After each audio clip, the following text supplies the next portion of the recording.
টেইলার্সের দোকানের সব থেকে নগণ্য মূল্যের একটা কাপড়, যেই কাপড়টা 5 টাকা দিয়া 10 টাকা দিয়া দুনিয়ার কোনো মানুষ কিনতো না। এই কোরআনের সাথে ওই 10 টাকা মূল্যের কাপড়টা যখন আসলো, কোরআনের সাথে লাগলো। আগে ছিল নোংরা কাপড়, কোরআনের সাথে লাগার পর তার নাম হয়ে গেল গেলাপ, আর তার ডিমান্ড এত বেশি হয়ে গেল। আগে যে টেইলার্সের দোকানে ছিল, কত মানুষ লাথি দিয়েছে, উষ্টা দিয়েছে, ঠিক কিনা বলেন? কিন্তু যখন কোরআনের সাথে লেগেছে, এত মর্যাদা বৃদ্ধি পেয়েছে। যশোরবাসী শুনে নাও, এই কোরআনের সাথে লাগার পরেই 10 টাকার কাপড়টার নাম হয়েছে গেলাপ। আর গেলাপের মর্যাদা মুসলমানদের কাছে এত বেশি, প্রাণ যাবে কিন্তু কোরআনের এই কাভারের অমর্যাদা আমরা করতে দেব না, ঠিক কিনা বলেন? জোরে বলেন, ঠিক কিনা? আবার বাজারের সব থেকে নগণ্য মূল্যের একটা কাঠ ছিল, পড়েছিল। সেই কাঠ মিস্ত্রির দোকানে কোনায় থাকতো, কেউ নিত না, ফিরা বানাইতে নিত না, টেবিল হবে না, চেয়ার হবে না, ছোট্ট কাঠের টুকরা।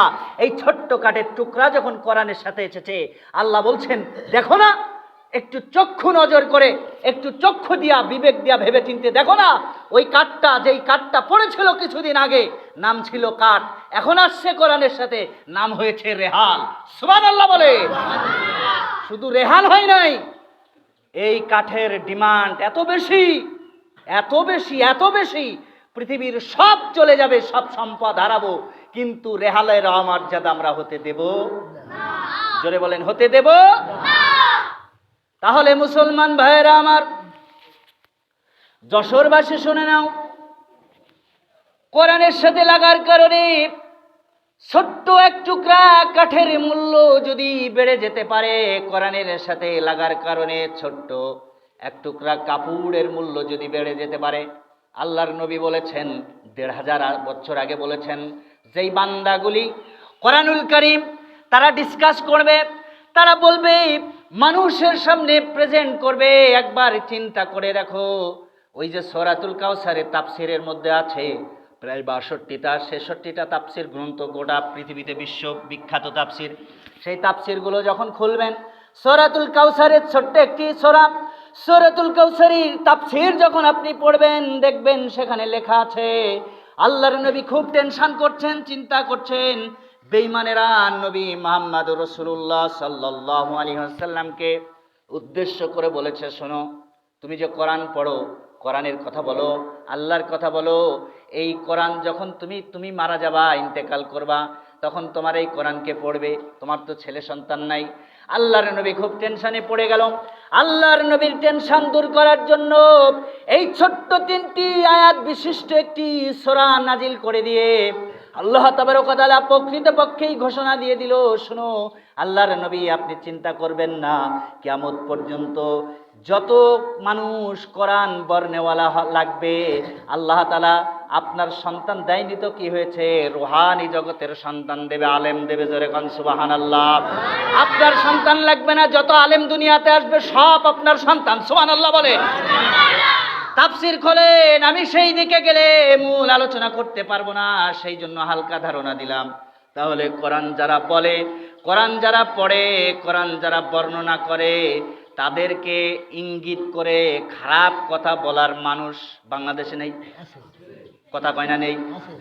এ যশোরবাসী, যশোর এলাকায় নেই? মনে রাখবা, যারা কোরআনুল কারীম যারা বর্ণনা করে, বলে, এদেরকে খারাপ ইঙ্গিত দিয়ে আঙুল উঁচু করে যারা কথা বলেছো, তারাও যেমন আবু জেহেলের উত্তরসূরি। যারা বলতে চাচ্ছ, বলার ইশারা দিচ্ছ, তোমরাও আবু জেহেলের উত্তরসূরি, ঠিক কিনা বলো? জোরে বলেন, ঠিক কিনা? কারণ কোরআন তো আল্লাহ দিয়েছেন, ঠিক কিনা বলেন? আর এই কোরআন বর্ণেওয়ালা, কোরআন পড়নেওয়ালা, কোরআন ব্যাখ্যাওয়ালা, এটা পৃথিবীর লক্ষ কোটি টাকা দিয়ে হয় না, এটা আল্লাহর নবী বলছেন। আল্লাহ আরশে আজিমে ডিসাইড করে এই ব্যক্তির মাধ্যমে কোরআন বলাবে, তাই সেই ব্যক্তি বলতে পারে। জোরে কোন সুবহানাল্লাহ।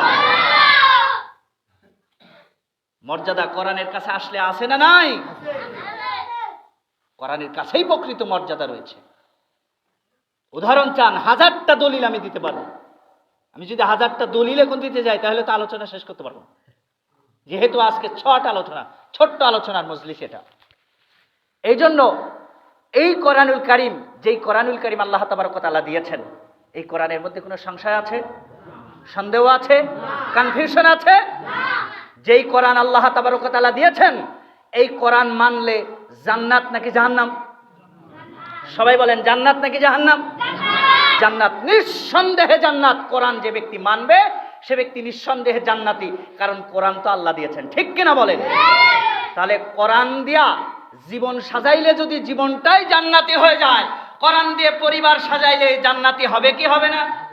তো কোরআন দিয়ে যদি পরিবার সাজানো যায়, কোরআন দিয়ে যদি জীবন সাজানো যায়, কোরআন দিয়ে রাষ্ট্র সাজানো যাবে কি যাবে না মুসলমান?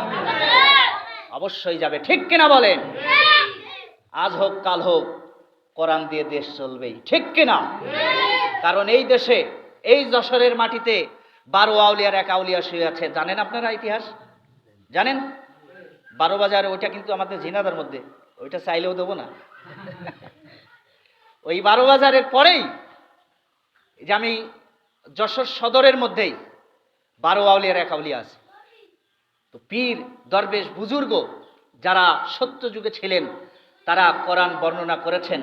এই জমিনে সব থেকে বড় কথা, আল্লাহ এমন একটা জমিনে আমাদের জন্ম দিয়েছেন, যেই জমিনের মধ্যে লক্ষ লক্ষ মসজিদ রয়েছে।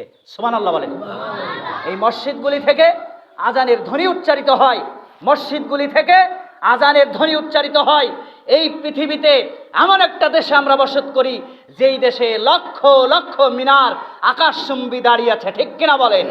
তাহলে যেই দেশে লক্ষ লক্ষ মসজিদ আছে, যেই দেশে লক্ষ লক্ষ মিনার আছে, যেই দেশে লক্ষ লক্ষ মসজিদ থেকে আজানের ধ্বনি উচ্চারিত হয়, সেই দেশে টুডে অর টুমরো যে কোনো সময় ইসলামের পতাকা উড়বেই উড়বে, ঠিক কিনা বলে?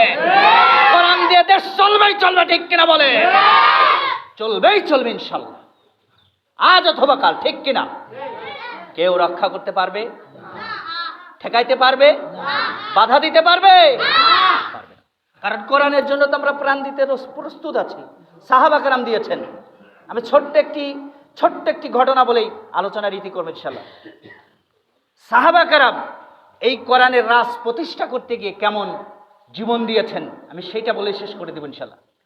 কোরআনের রাজ প্রতিষ্ঠা করতে গিয়ে মরতে হয়েছে, প্রাণ দিতে হয়েছে, শাহাদাত বরণ করতে হয়েছে, হাত হারিয়েছে, পা হারিয়েছে, অঙ্গ হারিয়েছে, পঙ্গত্ব বরণ করেছে, তারপরেও অবশেষ তারা কোরআনের রাজ প্রতিষ্ঠা করেছেন।